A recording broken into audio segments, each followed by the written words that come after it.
welcome to your daily dose of TOK. So in today's lesson we had to think about aesthetic judgment and art, and before the lesson we started off with a flipped learning activity which forms part of our first conversation at the start of the lesson. So there was a very good video here from Crash Course Philosophy on aesthetic appreciation, and then I found you two examples of art, one from Marcel Duchamp and one from Damien Hirst about various animals being put into formaldehyde. And there's another video there which asks you to consider relativism. That's actually quite important for when we think about aesthetic appreciation, because we often view art from a very personal and cultural perspective.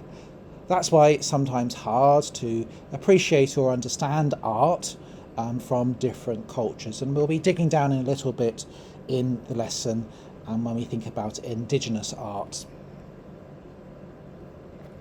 This is also, of course, linked to Verstein, and there's the link on the website there for you just to remind yourselves about the concept of Verstein. So a theme that's coming through here again and again and again is subjectivity and objectivity. Specifically, we had to think about aesthetic judgment. Is there subjectivity and universality around it? So we dug into who decides what art means. We also dug a little bit further into who decides if it's good art and what constitutes it being good art. So there's some interesting and difficult, complex questions. Can art ever be subjective and universal? So can you break art down into its universal components that would move across time, space, and culture? So some key characteristics of aesthetic judgment in art. We looked at subjectivity, the qualitative nature of art, context dependent. Previously I just talked about the importance of cultural context and perhaps cultural relativism there.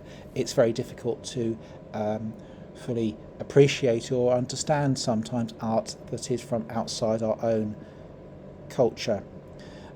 There's a suggestion here that there is actually a lack of universality in art when we look at the aesthetic elements of art, and then there's the potential for disagreement.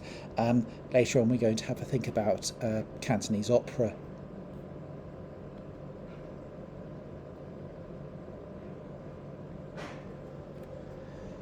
So art is subjective, and there are a number of aesthetic judgments around that.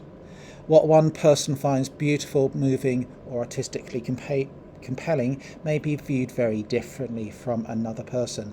A few years ago, HSBC did a series of adverts featuring Cantonese, Cantonese opera, some very differing opinions on Cantonese opera. Some people really like it. I personally really do enjoy it. I don't claim to understand it, but I really enjoy it because it's something very different. A lot of people do not enjoy Cantonese opera. So you have this cultural context there, this subjectivity.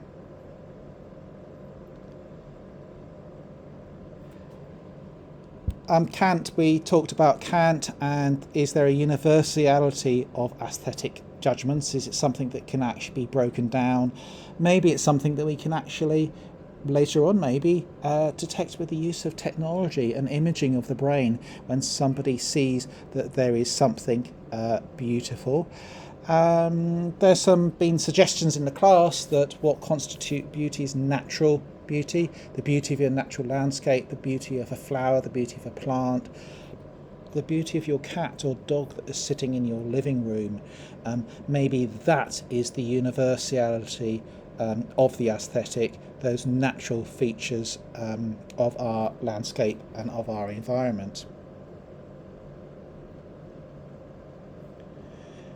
When we look subjectivity of aesthetic judgments and universality of aesthetic judgments, we went on to think about there's this tension and there's this logical problem between the two, because those two judgments appear, at least in some contexts, in some ways, reasonable, but the two do contradict each other.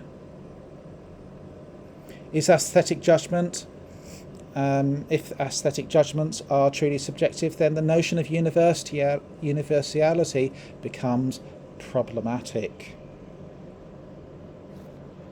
So that brings us back to this word again, relativism. There's this idea of aesthetic relativism, and it holds that aesthetic judgments are subjective, and there can be no objective basis for judging the value of art.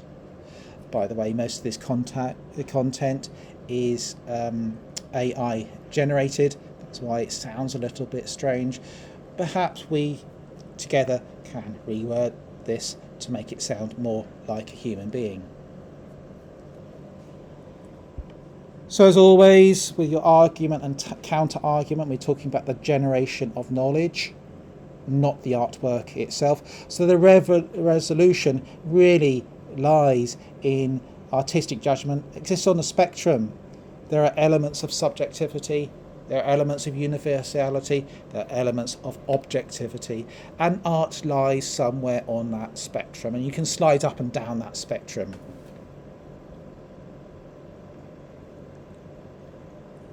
I alluded previously, when I talked about Cantonese opera, I do really enjoy Cantonese opera.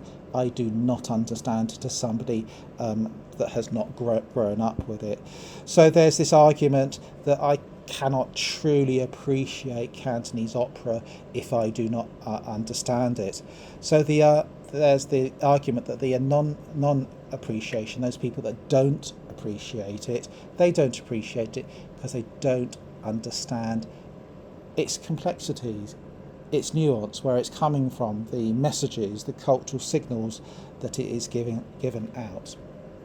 So that's something for you to think about. If somebody doesn't appreciate art, do they not appreciate it because they do not understand it? As always with TOK, you need to think about a counter argument, so that the opposing view that appreciation is fundamentally subjective. There is no right or wrong way to judge the aesthetic merits of a work of art. So the most knowledgeable art expert can't really impose their interpretation or appreciation of art, or the unappreciation of a piece of art, on somebody else. This is particularly important when we have a think about indigenous art. Indigenous art, TOK previously thought had indigenous knowledge systems as an area of knowledge, slightly different than other religious systems of knowledge. It says that indigenous belief systems are rooted in a time and space. So if you take it away from that space, that belief system doesn't work. So there's that intrinsic link to the landscape, which TOK, or some people at least, suggest makes indigenous art stand out. So again, there's this nuanced middle ground. It lies somewhere in the middle, somewhere in that spectrum, when we're trying to understand this question of, can somebody who does not appreciate art, is that because they do not understand it?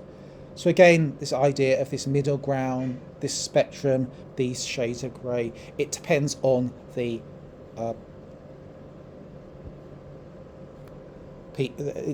piece of art itself and the context of that. If you want to dig a little bit more, and you can read the pages in the textbook, aesthetic relativism. Here, Bob, our fictional aesthetic relativist, claims that beauty is in the eye of the beholder. It's a common phrase in Western culture. There's no difference between aesthetic judgment and judgment of likes or dislike. The art is simply a matter of personal preference.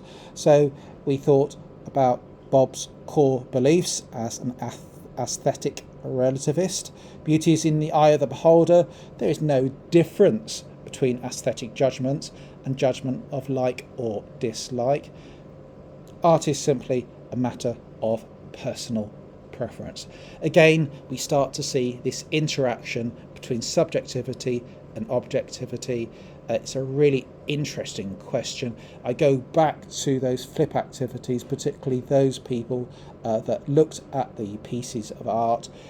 Is there any skill in those pieces of art? It is questionable. I chose those specific pieces of art because if there is skill in there, it's not skill in a conventional sense when we think about art. So that brings us to our lesson review. I hope you enjoyed your daily dose of TOK. So in this lesson, we had, I think, about the nature of art and the aesthetic nature of art and whether or not we can understand it, and the idea that there are actual multiple realities and multiple ways of understanding art.